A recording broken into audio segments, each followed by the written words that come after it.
Hello and welcome. My name is Shira Cohen, and I'm the host of this podcast and the author of a book called Reclaiming Our Wellbeing. I'm a yoga teacher, yoga therapist, Ayurvedic wellness educator, and emotional coach. So this is a space of sharing stories that uplift, encourage, and transform. So enjoy. All right, hello everyone. So today we are joined by Dr. Lisa Turner, who has her PhD in aeroacoustics and mathematics, and she discovered something amazing. She's also a transformational coach, emotional transformation. So I'm really curious how this works and how you got to it. If you don't mind to share your story, feel free. You can make it as short or as long as you like. Yeah. So welcome. Thank you for coming on to Reclaiming Our Wellbeing. I am delighted to be here. Yeah, it's really wonderful to meet these incredible soul sisters. So thank you so much for your wisdom. So we're going to be talking about wisdom today, the conscious tipping point that we see our collective human family going through, which is sometimes difficult, sometimes joyous, sometimes painful, and everything in between. So let us know what's your training about, and how did you get here? Yeah, so I'm going to start in a strange place, or might seem like a strange place, which is my accent. So some of you like, what is she starting here for? What is she on about? So some of you may notice that I have a slight Australian twang, and the reason for that is, a little bit. It's when I say carbon and carbon dioxide. I grew up in Australia. That's why I probably can pick up in you a little tiny bit as well. So the reason I'm in England, so I live in the UK in Cornwall, and the reason I am in England is, even though I grew up in Australia, is because this is so trigger alert, even though we shouldn't be saying that, because anyways, I don't have a whole bunch of reasons about that. So I was trafficked as a child by what turned out to be a paedophile ring. Kept as a house prisoner for about 5 years by this ring. And so this is in my first book. I loved a pedophile. Yeah, so that's my first. How old were you? So I was 12 when it started, and I was 19 when I escaped. But there was the whole grooming, manipulation, coercion. There's a whole four-step process that most grooming goes through. But here's the thing. And I would never talk about this, except for it explains why I'm so weird, but in a good way. Because, as we were chatting before, and it's like, one of the things I like to do is I like to question the assumptions of our society. And one of the things that my upbringing did for me was being kept away from, normal growing upness. Mm-hmm. I wasn't indoctrinated into cultural norms in the same way. No, not at all. So what a lot of people consider as like totally normal behavior, I have no concept of it. No, and you question and try and puzzle everything. Yeah, of course. Yeah. Sometimes I felt like a bit like I was an alien kind of landing on the planet, kind of thinking, well, why are they doing this way? This makes no sense. Oh, there's a rule because 20,000 years ago, or 1,000 years ago, somebody decided.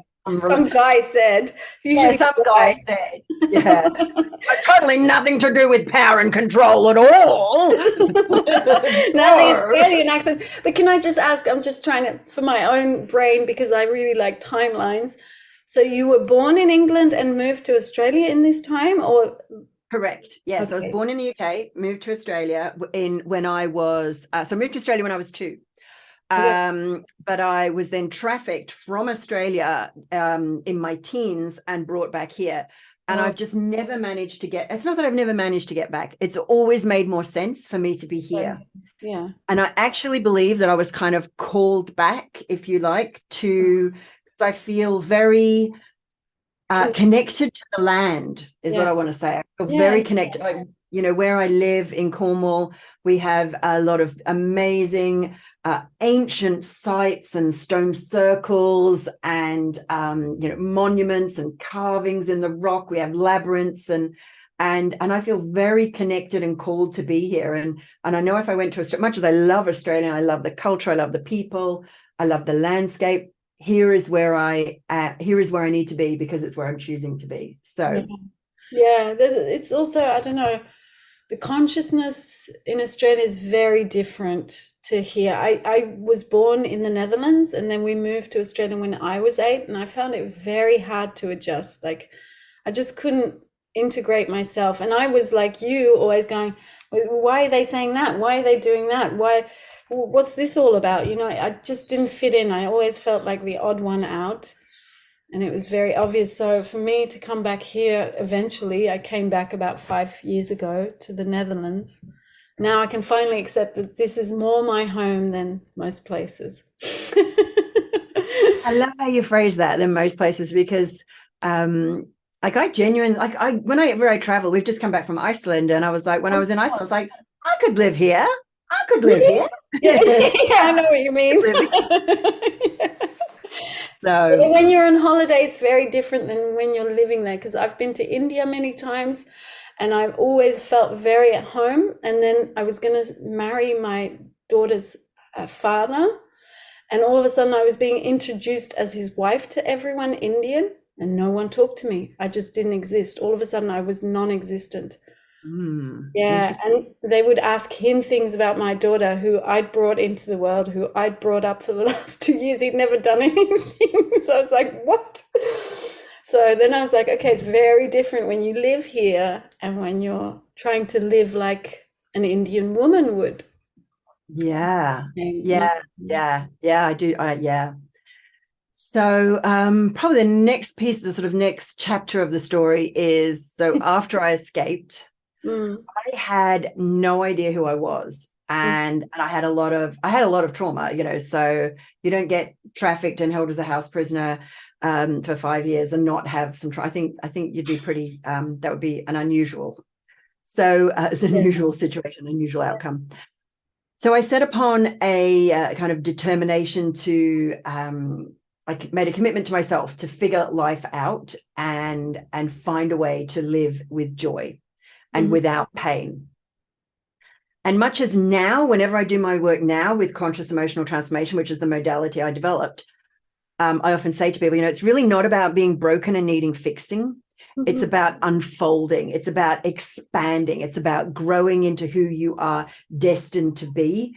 And sometimes I think what happens to people is, like, if we imagine we're an acorn, and an acorn is perfect, and then it grows into a little sapling, and a sapling is perfect. And I think sometimes one of the reasons we think there's something wrong is because we haven't fully allowed ourselves to evolve, to grow. awesome, yeah. Yeah. So we're still trying to be a sapling in a forest of mighty Huge oaks. trees, yeah. Yeah, of mighty trees. And then thinking there's something wrong with this. I know there's nothing wrong with you. There's just growth. There's just an opportunity for growth. So so I set on my journey to recover and to grow into who I was meant to be, because I think, you know, I was a bit like I'd been, I don't know, almost like stunted in my growth in a way. Yeah, of course. And so I tried pretty much every modality out there, from the, you know, psychotherapy, psychology, psychiatry, coaching, counseling, right through to the wild and wacky. So Eastern mystery, Western mystery, Tantra, the energy modalities, Reiki, EFT, theta, quantum, you know, if it had energy work with, you know, shamanic studies, I did a lot of shamanic studies. And what I did was I kind of put my engineering research brain into gear. Yeah, I can imagine. And because here's what I noticed. Some things worked, some things didn't. Some things worked a bit and then they didn't work. Some things almost worked, but then didn't quite. And so what I did was I unpacked it. And what I identified was that, and this is where I think we are right now as a society, is where it would be optimal for us to go, is to find this uniting and reuniting of science and energy work or spirituality. Yeah. So, you know, so I say it's a psycho-spiritual modality. And what conscious emotional transformation does kind of three things, I think, is the key thing. So the first thing is it removes trauma, blocks, resistance, emotional pain, limiting beliefs, whatever you want to call them, and all of those and more, removes resistance.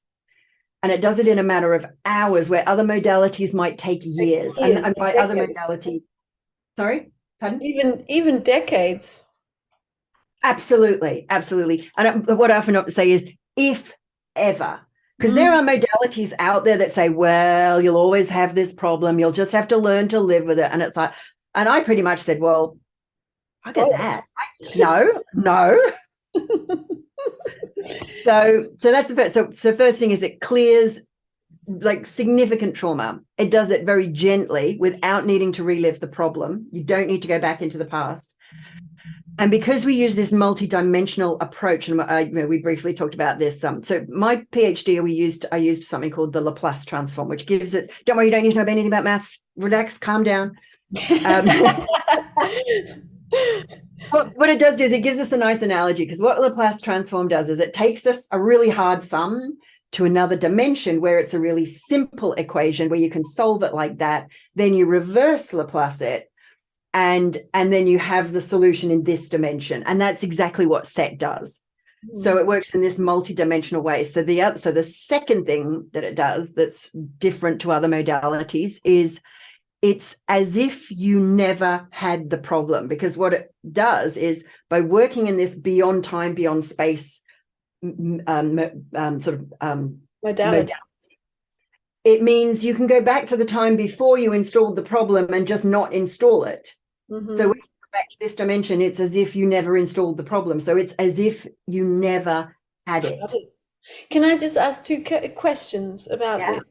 So one is, how the hell did you create this formula reduction? Do you think, and two is, do you think it has something to do with your traumatic experience because when we have trauma, we disassociate and we move out of ourselves? Is that a reason why you think you were able to design something that really thinks out of the box, that you remove yourself from a situation so you can actually take it out of the dimension that we're working in? I think it was certainly the trauma gave me something to work with. Yeah. I don't know that it was my dissociating that enabled me to access the solution.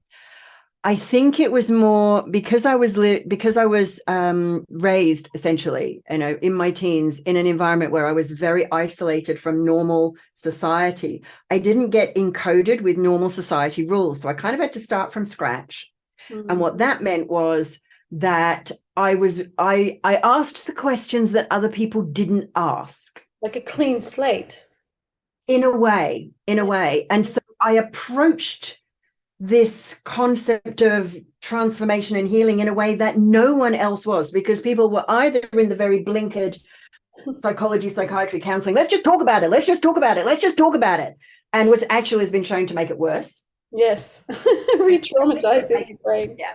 I mean, there are really kind of four ways of approaching approaching change. One is to understand it, hoping that if you understand it, that'll fix it. And I always say, well, that's like getting a diagnosis without any medication or any treatment plan. And it's like, you have cancer. Bye. It's like, great, I've got cancer. Now I know why I'm sick. I'm smiling. And I'm sorry, I don't take myself very seriously. We shouldn't. I think that's one of the problems of our society is we take ourselves. I actually think you're right. And we see it a lot in the spiritual community where it's all very worthy and we have to all be very serious. And yeah, it's like, I always try and crack silly jokes. Exactly. So there's the understanding part. Then there's the reframe, so that you still have the problem, but you think about it in a different way. You still feel shitty. Sorry, I shouldn't swear, but you still feel shitty. But now you can think about it in a different way, so it's not quite so bad. And just going back to the understanding piece, we know that, like, we know people. I bet you know people who, like, they live their life in a restricted way. They're not doing what they want to do, and yet what they'll say is, "Oh yeah, but that's because." Here's my story. Yeah, but it's because they don't want to detach from the familiar. Well, I think sometimes they don't want to. Sometimes they just don't have a technology for doing it.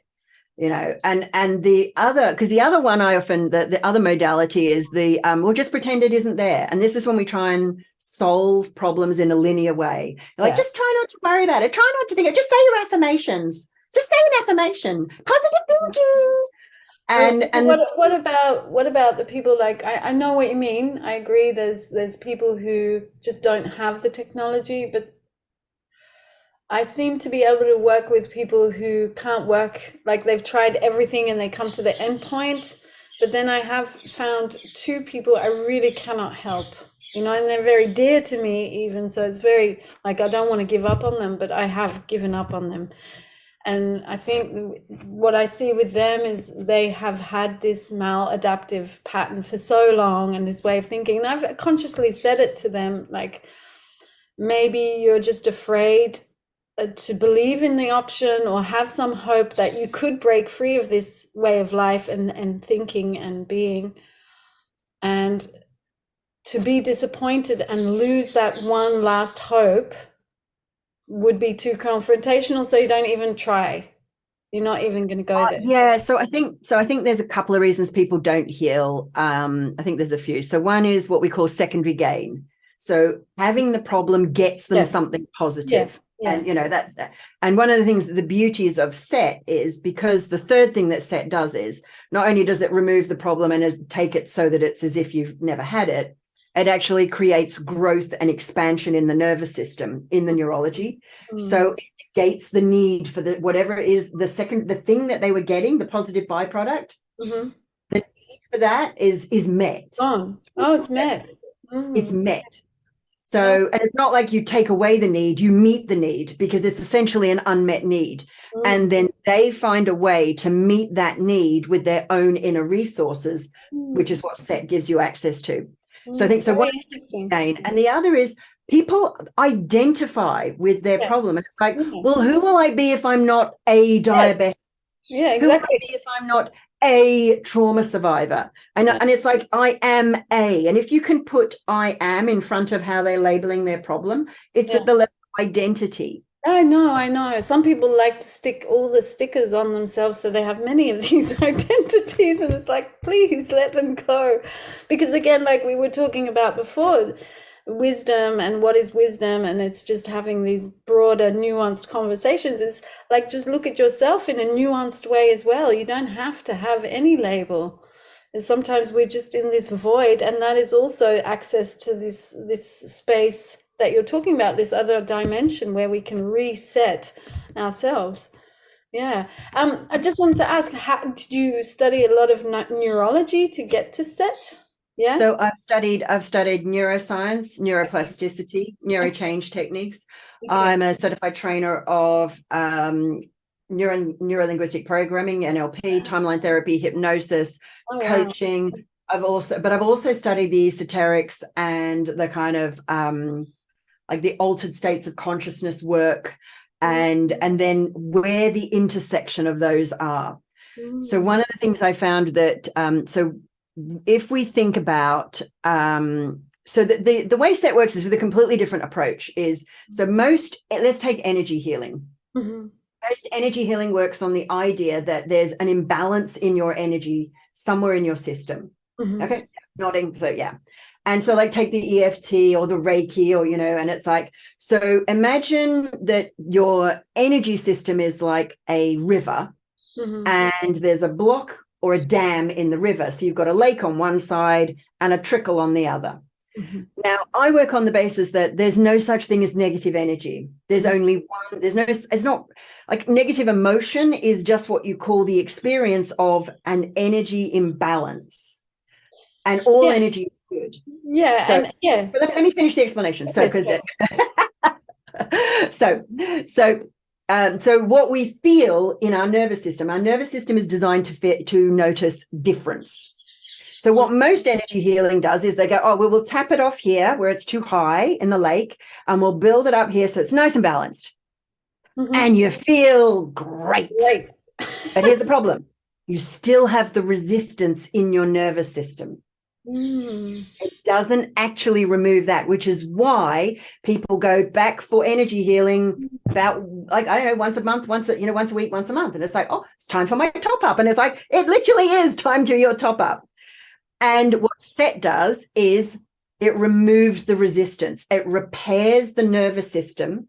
Mm. And then it floods the nervous system with this really high vibrational energy. So it flushes the system, and it also creates more channels so you can hold more energy. And that's one of the fundamental differences in how SET works. Interesting. Incredible. Wonderful, wonderful. And how long did it take you to understand that the block was actually in the nervous system? I think I always understood that it was there. I just didn't, but I always understood it as a metaphor. Okay. And I didn't really, and I don't think anyone really understood how to change that. And what we do with SET is we use the same principles of neuroplasticity Mm-hmm. to remove the resistance, to repair the nervous system. We use those same principles of neuroplasticity that actually create trauma Mm-hmm. to remove it, the exact same principles.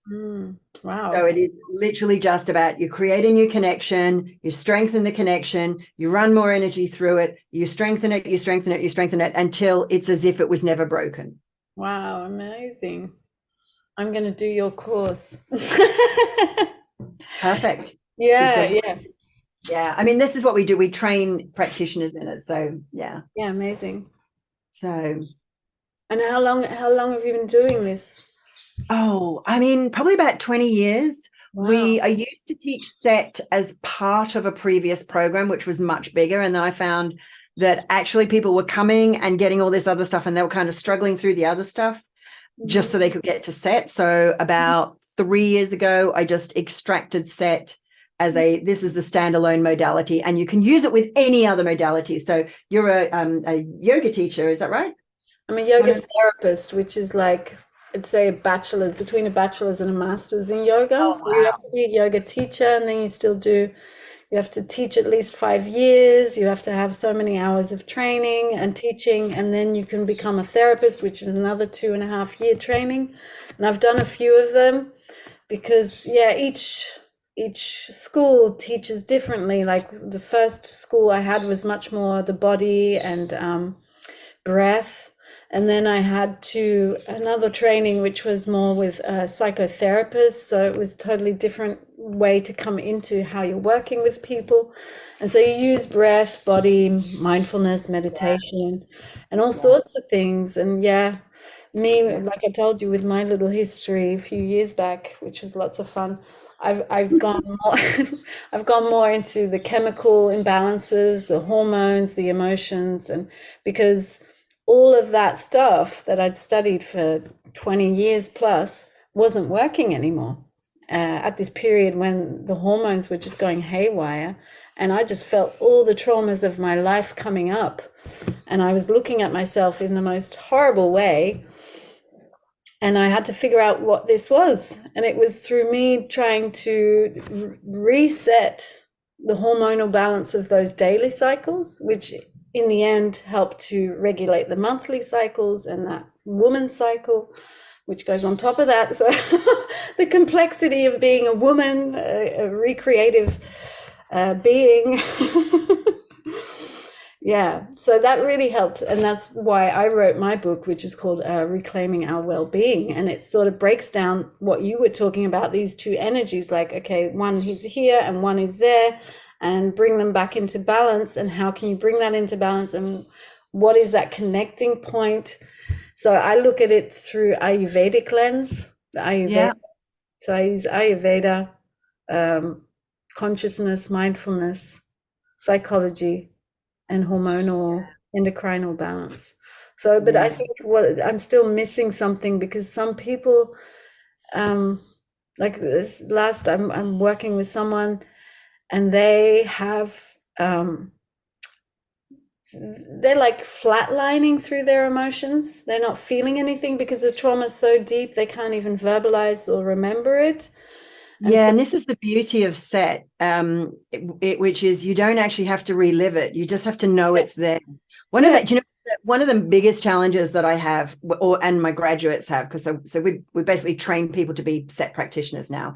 I mean, Mhm. I still occasionally take on one-to-one clients, but honestly, I have about a 3-year waiting list right now, and that's one of the reasons I have so many people wanting to work with me to do set. And if anyone wants to know more about the sort of bit details of the process in my book, Set Set. yourself free. And you know when you're talking about, you keep saying reset yourself. That's actually the name of one of my programs, which I is know, reset yourself. I saw, and then I realized I was saying it. It's like it's It's like, already yeah, we can imprinted do in that. my We can brain. do that. Oh, so Yeah.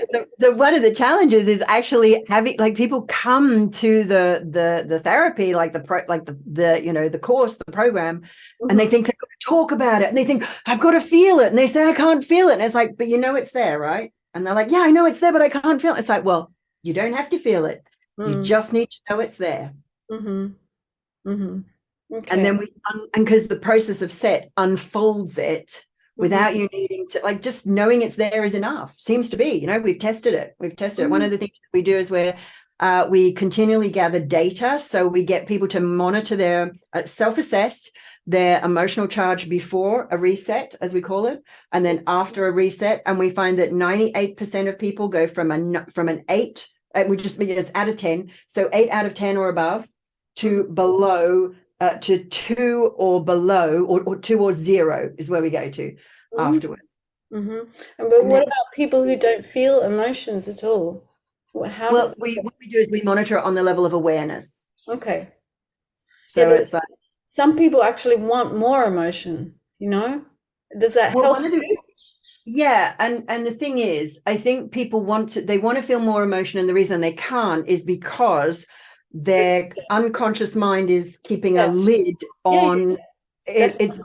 It's basically they've dissociated. I mean, as Yeah, we'll yeah, probably. yeah. No, I know. But I think like this one example, the label autism has come up, which I don't think is there because he's very aware and he can explain. It's just the history shows that there is such trauma and it was so young. It's like you said, he's just protecting himself on a very Yeah. unconscious level. He's afraid to show anything of emotion, even the good emotions, because something happened there too. So no emotion. But he wants to feel. He's noticing in intimate relationships, it's not helpful, if your partner wants you to show emotions. Most women appreciate it. So, yeah. So, yeah. And then I'm like, wow, I don't want to re-trigger him, but I do want to get to that point to release it.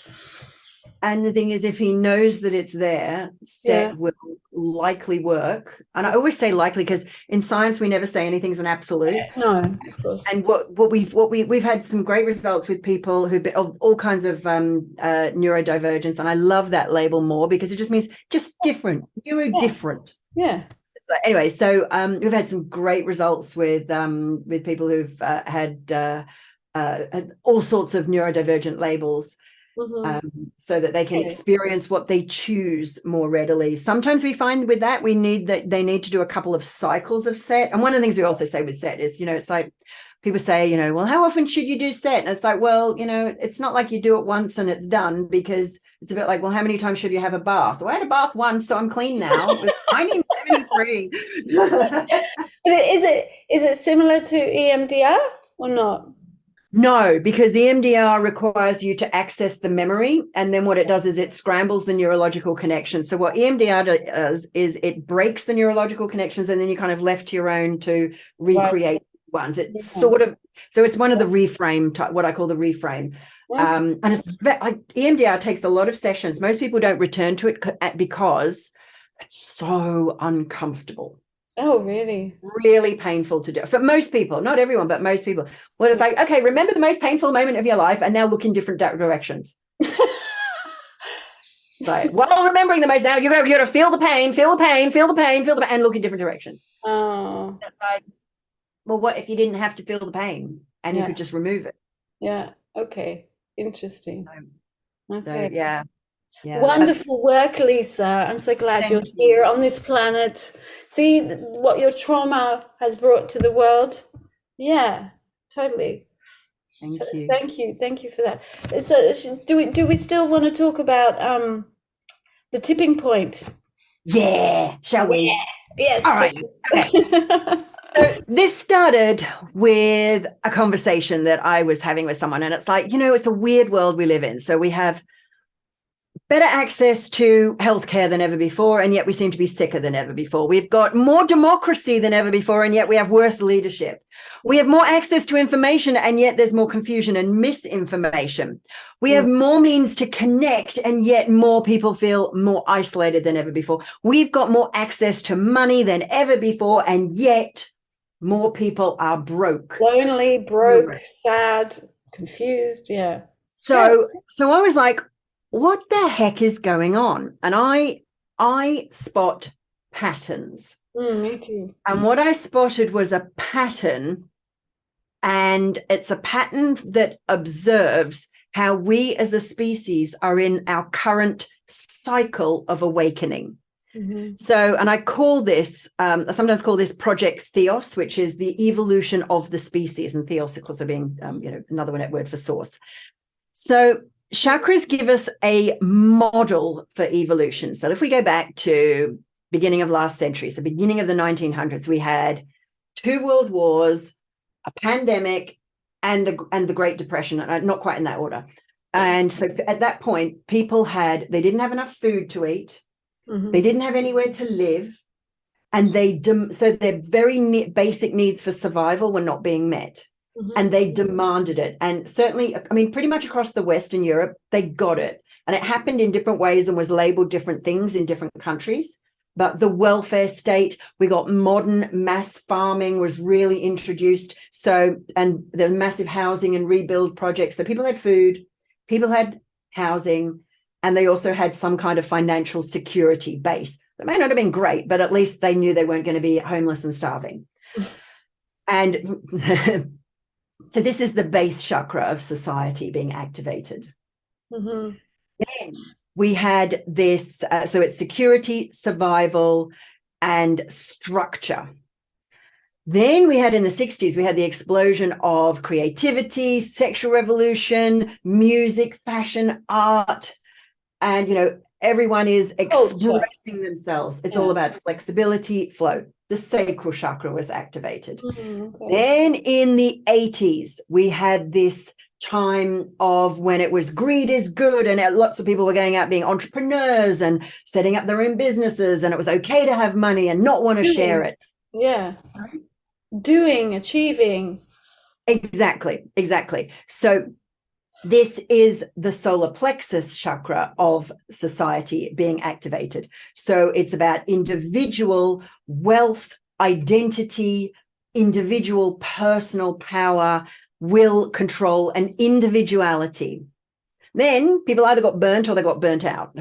They started to ask, well, there must be more to life than this. And it was this, once we had this, we had all of the, once we had the solar plexus, we had our identity. We wanted to feel who we were. We wanted to express that. And this is where the heart chakra opened. And then we had this, in the 90s, we had this explosion of new age therapies and healing modalities and technologies. And this is where that was all expanded and grew. So this is the heart chakra of society being activated. So this is about love, compassion, higher emotions. So where we are now is the throat. So we've got the internet, everyone's talking, podcasting, here we are, YouTubing, blogging, everyone's communicating and expressing themselves. Now, there's a couple of other nuances to the pattern. So we're right on the cusp of the third eye being activated, but we're not quite there yet. And here's how, I think it's just starting. And here's how we know this. So there's two other pieces to the pattern. So one is that each of the chakras of society, this isn't as an individual, this is of our culture. They're either individual or group. And so the base is individual, the sacral group, the solar plexus is individual, the heart is group, the throat is individual. So a lot of people are talking about what I want. And, we talked about that exceptionalism. Now, Mm-hmm. the other thing that happens is, and this is why how the model explains the chaos that we're in right now. Mm-hmm. Because what happens just before the chakra above activates is the one below becomes excessive. Yeah, and all the shadows come up. So we check Yeah, everything. yeah, Yeah. yeah. And that has to happen because it's this excess that you need that excess energy to pierce the one above. So Mm-hmm. after the base chakra was activated, the world became very rigid. And it's like you had to go to school and get a job and get married and had 2.2 kids. Yes. And these are the rules. And that was like, people were like, no, I want to love more. I want to love differently. And I want to. And so that's what led to the 60s and the fashion, the sexuality, the creativity, the art, the music. Then I got a little bit sleazy. The 70s was a little bit sleazy, a little bit, kind of a bit weird. I was really young, but I can still remember it. Yeah, me too. Yeah, and the other thing that happened was we had a lot of strikes and a lot of social unrest because people didn't want to share, because the sacral chakra is about sharing, and people going, well, I'm doing all the work and yet I got to share it with everyone. I don't want to wait for my pension. I actually want it now. And that was the I want it now that led to the solar plexus being activated. So it was the excess of the 70s. Then in the solar plexus, it became all about logic and rationality and money. And people started to say, well, maybe it's okay to have feelings, and maybe it's okay to feel those feelings, and maybe it's okay to talk about those feelings. And maybe it's not all about money. There must be more to life than this. And that's what led to the heart opening. Now, it was almost the excess of feelings that people had to express that led to and drove the social media, the internet, the throat chakra. So where we are now is we're in, a lot of people are talking, and a lot of people are talking nonsense because we haven't yet. See, the thing about the throat is it's the bridge between the heart and the head. Yeah, One of the, feelings and and like, thoughts. yeah, and you probably work with people who are stuck here, and it's like, do I do what makes sense, or do I follow my passion? And it's like, this, do I follow my desires, or do I do what's logical? Mm. And and some people go, no, follow your passion, follow your heart, your heart knows best. And it's like, well, actually, when people follow only their heart, Yeah, you need both. you Yeah. need both. And the throat is the bridge. And so where we're getting to now is we're in the excess of the throat. So we've had a lot of people talking a lot of nonsense. And this is where we get conspiracy theories and, this kind of fear mongering, because people are spreading fear. Propaganda. Yeah. All of Yeah. it. And, it's like the global elites are Polarization. out to, Yeah. yeah, it's like, I mean, like I always say, you can spot if it's a conspiracy theory if it follows this kind of pattern. And it basically looks like this. There's a group of people who have more power than me, and they're out to get me. Yeah, well, I don't know. I'm Now, that not. doesn't mean that there isn't injustice. That doesn't mean that there isn't Yeah. mismanagement, but it's not necessarily the individuals, it's the systems. Yeah. But I don't know. I don't think if you look at some of the conspiracy theories in the last 3 years, most of them have come through. Yeah, well, So that's the difference. That's the conspiracy. That's the difference, because so a theory is something where it's actually there's evidence behind. Like, yeah, so when it comes and a to me, hypothesis.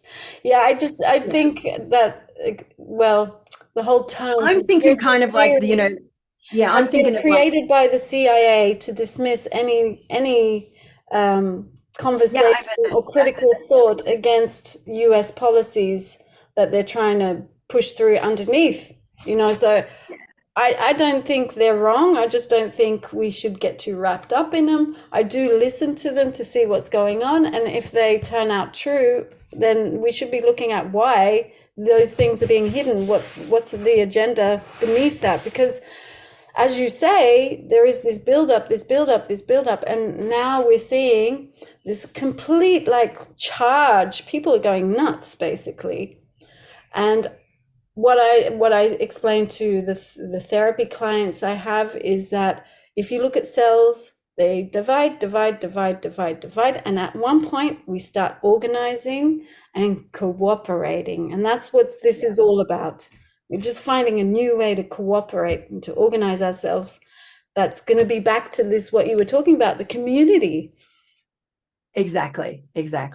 Yeah. And I think we have to be careful with that. So when we get the third eye activated, which is what's happening now, this is where the veil of illusion drops, where we get true wisdom and discernment, and we get insight and vision. Now, this is where, so we have the vision to see beyond the lies, beyond the polarization, because there's guru, light and darkness. Yeah, and this is exactly. And this is where, with the third eye being activated, this is where we see one of the things I notice when people they wake up spiritually, and this is typically sort of how it shows up. So they have this spiritual awakening, they start to be aware of more, and they look out at the world and they go, oh my God, it's terrible. Whereas before, they were in their own little blinkered little world and they just followed the rules. And then suddenly they're aware of the rules. They're aware that that the world isn't exactly working. Yeah. Or that's how they might label it. And so what they do is they then withdraw from the world and they try and find their inner peace. And so they literally withdraw. And so here's the, I like to extrapolate. So if we have everyone who becomes spiritually awakened withdraws from the world, they reject money and abundance and capitalism, and all spiritual stuff should be free, and that's why I'm working at and then you end up with people stacking shelves in a supermarket so they can do their healing work in the evenings. That is, and you do, and it's like, is that really the best way? Is it I don't know.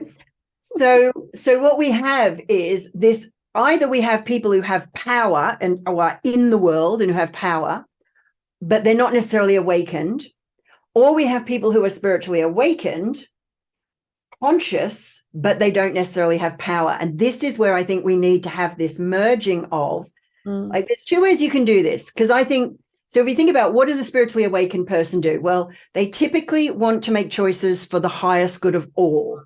Yeah. Whereas people in power will make decisions that serve themselves and their small group of people.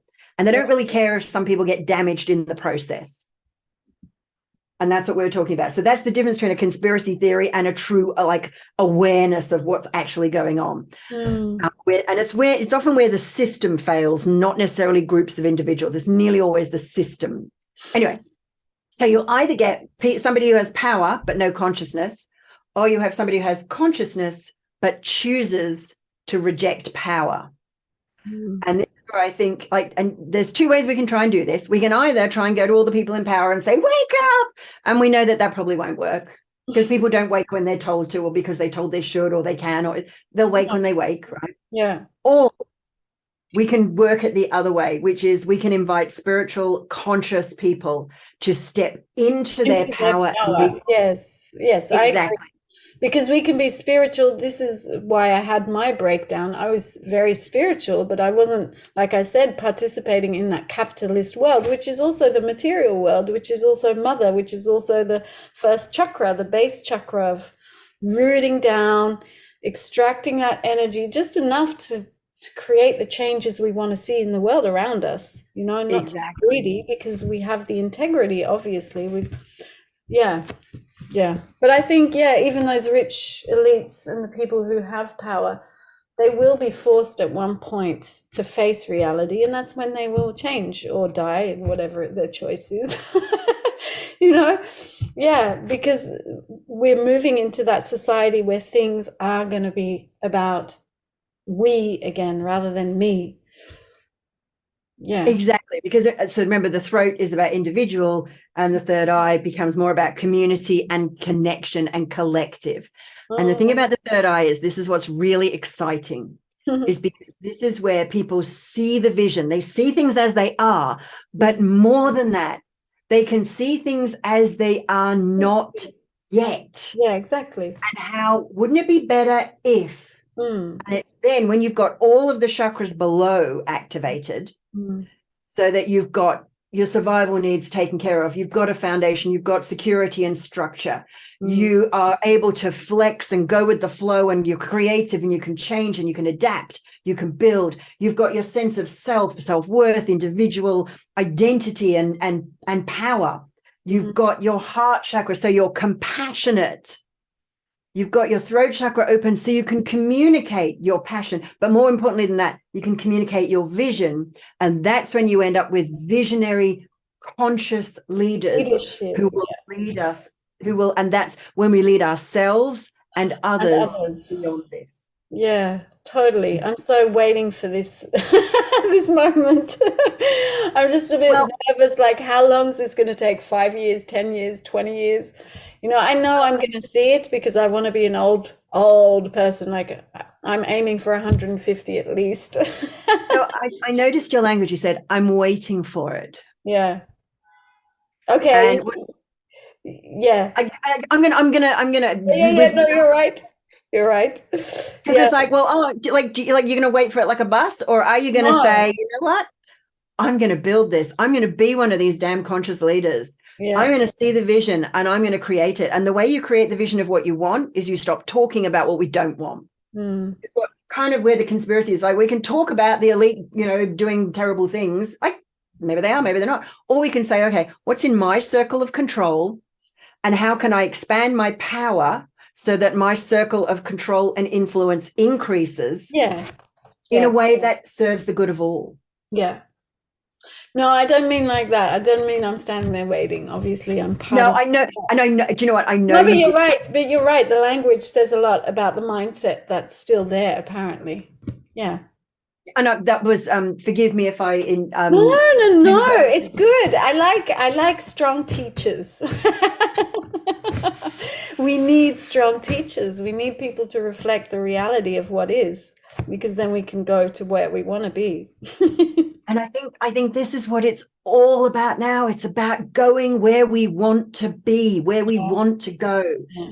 And yeah, I think it's really about let's stop talking about how terrible it is and how terrible people are and how terrible the elites are and how terrible big pharma is or the government is or big oil is or whatever big whatever it is. And let's say, well, whatever, well, because it's always some big something, isn't it? It's never little pharma.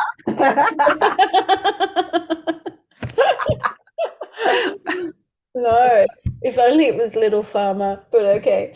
Yeah, no, let's all be little farmers again. Hang on one moment. What are you looking for? Can I have the thing with the password for the Wi-Fi? Oh God. Right, okay. Hello, husband. Thank you. That's nice. That's real Oh life. dear.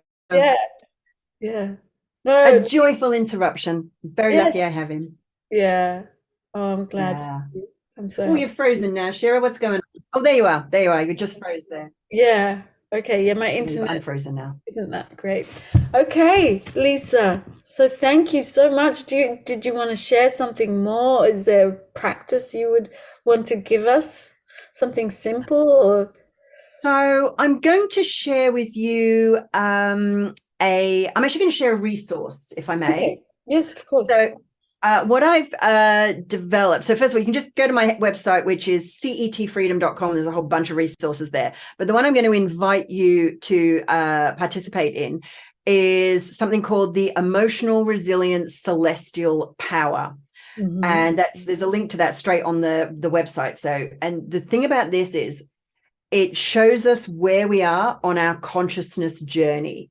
And I say I've kind of bundled it into three typical types of levels there. And one is the Jupiter, and the Jupiter is extremely emotionally resilient and conscious. But their challenge is they're so resourceful and capable that everybody dumps on them and they end up carrying everybody else. Mm. Then you have the other one, with the next one down, which is the Neptune. Mhm. And the Neptune, the reason I called it Jupiter is I studied astrophysics Right. for, Yeah. and well, Jupiter, it's not astrology, it's astrophysics. Okay. And so Jupiter is a planet so it's a gas giant, and by virtue of its location, mass, and size, Yeah. keeps all the asteroids off the Earth, so it enabled life on Earth to evolve. Serious. Absolutely. Wow. So It if you look at the solar attracts them. system, It it pulled them away. everything. Wow. Yeah, and it pulled them into something that's called the asteroid belt. Yeah, yeah, yeah. Like it kind of looks like it might have been once another planet, but it's just all the Oh, asteroids pulled away from Earth that Wow. would have, and if you know, like we had the one that allegedly killed the dinosaurs. So if you believe in evolution,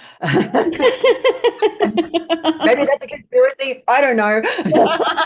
Anything can be made anything at the moment. Exactly. Which So means then we have Neptune. So the Neptune is the person who goes out into the rough seas. They're the god of the sea. They've gone out and they've had some stuff happen to them in their life, and they've managed to find safe harbor. And now they choose to go out into the rough seas with their little boats, and they attract others who seek healing. Now the challenge for Neptune is to make sure your boat is big enough so you have enough skills so that you can attract and take to safety those lost sailors. Yeah. Then you have the Chiron. So the Chiron is the wounded healer. They've been through some stuff. They haven't quite yet healed. And the challenge for the Chiron is to see themselves as whole. So, you're talking about those people who don't yet heal. They're often Chirons who label themselves as, by their wound.